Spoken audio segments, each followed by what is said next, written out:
Ayan, hello po, good morning po, good afternoon or good evening po sa inyong lahat.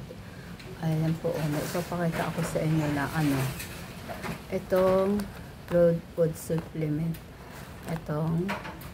Ayan,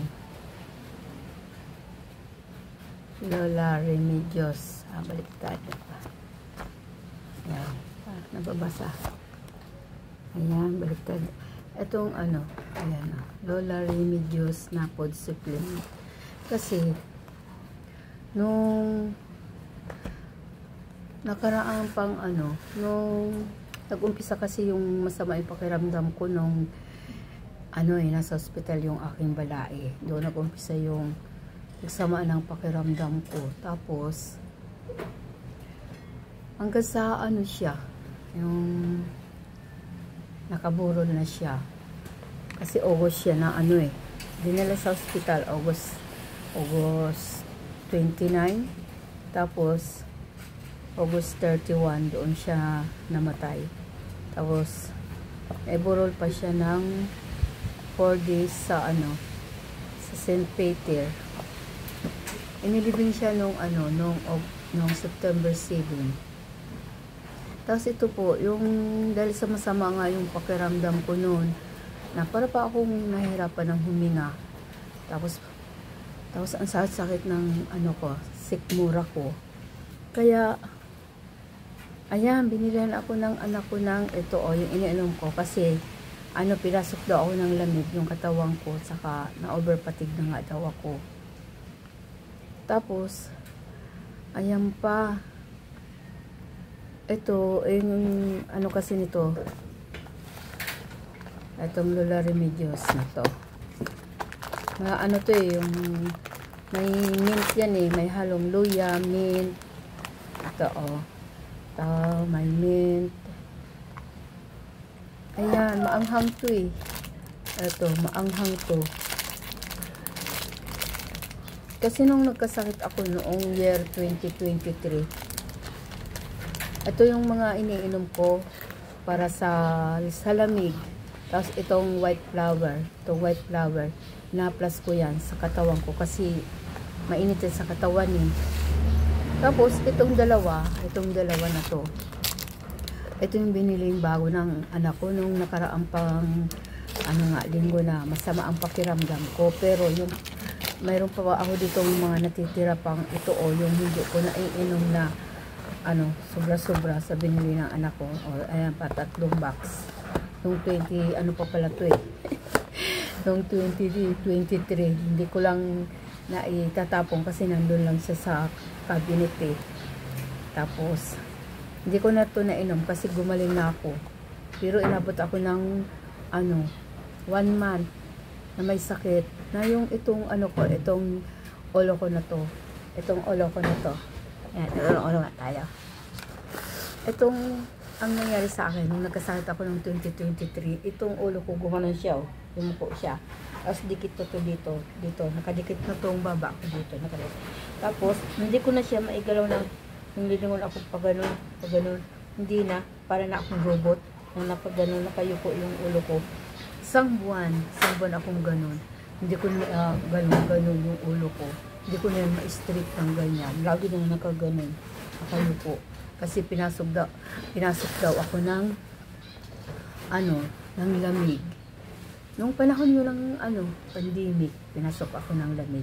Tapos kasi siyempre kasi bawal, masama kasi yung operada, tapos laging naka-aircon. Ayun, sobrang lamig, pinasok na ang katawan ko ng lamig. Kaya ganun yung nangyari sa akin. Kaya ito, meron pa akong mga tira-tira na mga iniinom ko noong 2023. Tapos meron pa ako isang ointment na ginagamit noon yung hinahaplas ko sa katawan ko. Tapos kasi mainit yun Tapos itong kamay kong itong kamay kong ito. Yan namanhid na yan parang wala na yan wala akong naramdaman na lakas. Parang hindi na dumadalo yung ugat ko dyan. Wala na yan. Walang pakiramdam yan. Kahit anong gawin ko dyan. Ngalay na ngalay ang pakiramdam ko dyan. Tapos nung nagpabaksin ako, Pfizer, nung pandemic na, pinabaksinan ako. Ang sabi nila, yung Pfizer daw na yun, na vaccine, matapang daw yun, mainit daw yun sa katawan, kaya yung mga high blood, bawal nga magpa-injection ng Pfizer. Iyon ang inano sa akin, nagpa-injection ako yung Pfizer. Ayun, bumalik sa normal itong itong aking mga kamay, nawala yung pamamanhid. Gumaling ako doon sa inyong vaccine na yun. Kaya ayun, salamat talaga ako ng gusto sa Panginoon na ayun, gumaling ako doon sa vaccine na yun nung panahon ng pandemic. Kaya yung mga itong mga luma na to, hindi ko ito naubos na nainom kasi gumaling na ako. Tapos ito, yung bagong bili naman ng anak ko kasi ito nga nung buwan na itong September, first week ng September, yung sama ng pakiramdam ko, kaya binilhan na naman niya ako uli. Kaso gumaling na rin naman ako agad. Pakalipas lang ng mailibing yung patay, gumaling na ako, nawala na yung sama ng aking pakiramdam, sama na para akong hinahabol ng paghinga ko, nahirapan ako, tapos ang sakit lagi ng sikmura ko. Sakit. Tapos yun nga, nung nagpatingin ako sa yung gumagamot sa akin sa spiritual, pinasok nga daw ng lamig yung katawan ko. Tapos yun, mayroon daw tumitig sa akin na isang babae sa mata ko. Kaya ayun, yung para akong naduduwal na masama ng pakiramdam ko, na nahihirapan akong huminga. Tapos ayun nga, nung nagpagamot nga ako, kasi doon ako lagi nagpapagamot sa kanya, hindi ako basta-basta pupunta sa sa doktor, sa ospital. Kahit na gusto nila akong dali na sa ospital at magpa-check up, hindi ako pumapayag. Inuuna ko muna yung doon sa sa pet healer. Kasi ang nangyari noong kasing 2015, nagkasakit ako noong 2015. Tapos yung parang ang sakit-sakit ng likod ko, tapos yung parang yung paghinga ko ba talaga, yung parang nahirapan akong huminga. Tapos yung parang akala mo may hika ako. Nahirapan akong huminga. Tapos nung time na yun, nung 2015 na yun, January, first ng ba yan ang tawag dito, first day ng January, bagong taon, doon ako nagkasakit. Tapos nung mga isang linggo nang parang ako nahihirapan huminga, ayun, dinala ako ng aking anak doon sa private hospital dito sa amin, sa UMC. Dinala niya ako doon, tapos pina-x-ray ako kasi ang sakit-sakit talaga ng likod ko na hindi ko maintindihan. Baka ako natutulog, nakahiga, lagi nakatagilid kasi pag in-straight ko yung katawan ko na nakahiga, hindi ko kaya yung sakit sa likod. Kaya yun, pina-x-ray ako para malaman kung anong sakit ko. Tapos yun, wala naman nakitang sakit, problema sa aking likod, sa aking baga. Wala naman akong sakit. Tapos dyan, sabi ko, bakit ganun? Walang findings, wala akong sakit. Samantalang para nang ako mamamatay at nahirapan nang akong huminga. Tapos iyon, sabi sa akin ng asawa ko, ayan, may sabihin ako sa'yo, kung gusto mo anyang humaba pa ang iyong buhay, sundin mo kung ano sabihin ko sa'yo. Sabi ko, sige, ano ba yun?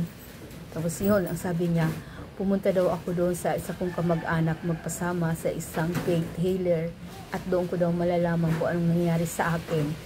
Kaya ayun, nung pumunta talaga ako doon,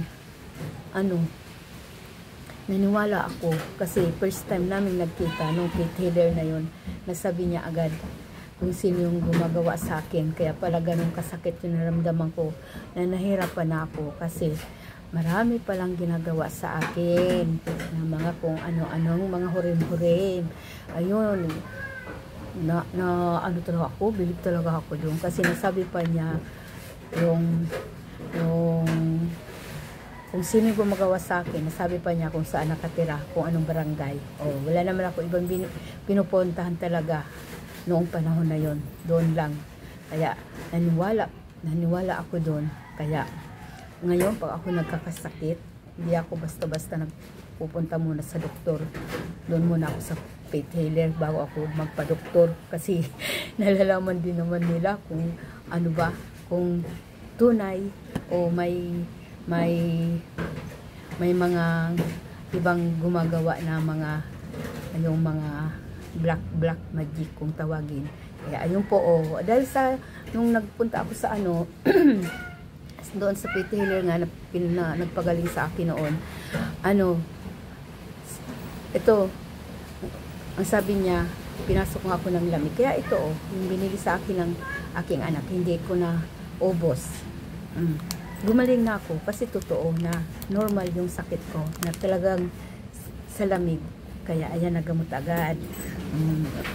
Kaya ito, hindi ko na ubos. May 2 box pa.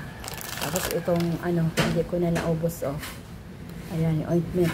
Meron pa nga akong yung isa pang klaseng inaano ko ointment yung kulay pink. Ayan.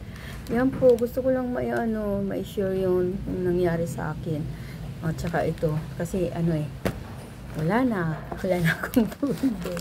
Wala na akong mai-upload, wala na akong pondo. Ayan, kasi hindi pa kami ngayon makapunta sa labas. Kaya ito na muna, para mayroon akong yung aking channel, mayroon upload. Ayan po, hindi ko na nagkagaramit. Ano na naman mangyayari dito? Expired na naman. Ay, nako, hindi inumin ko rin ito kasi maganda rin naman ito sa lamig ito Kasi yung operada kasi, masama yung laging natutukan ng aircon.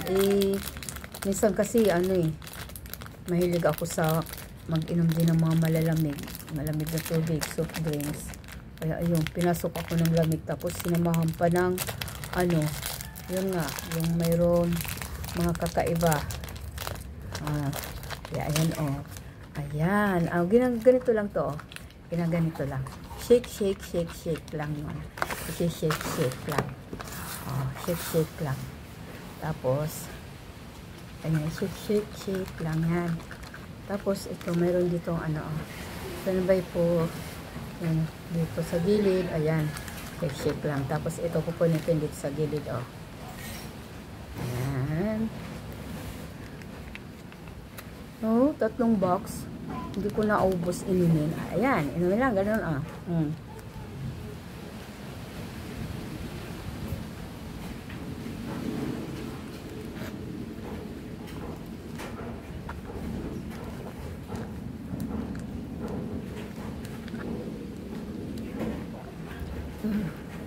Tala.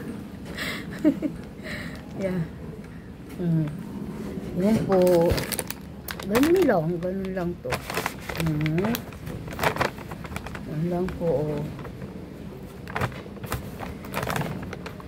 Ayan, hindi ko na naman kasi gumaling na ako, hindi ko na naubos.